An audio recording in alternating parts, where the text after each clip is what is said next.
Pero after a while, parang nangungutangan na naman ulit ng loob sa mga politiko. Ayan, oo, yun nga, yun yung ano yan yun yung ano mo yun,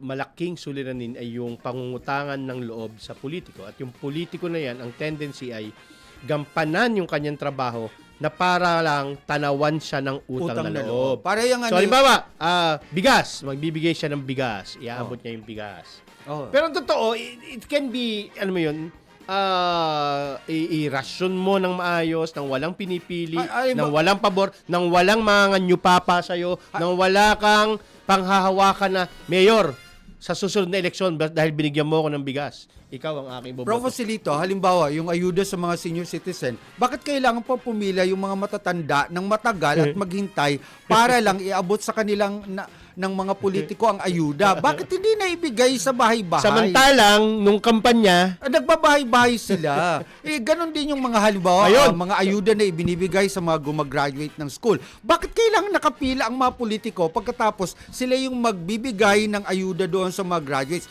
My God, may GCash yung mga yan. Ay, sorry. Nag-ano ba ako? Meron yung e-wallet. E-wallet. May e-wallets yung mga yan. So, ang sa amin lang dito, pansinin nyo, kapag ang mga politiko sa inyong paligid, not necessarily Valenzuela. Bakit sinabi mo Valenzuela? Kaya nga not necessarily Valenzuela tayong dalawa. Not necessarily.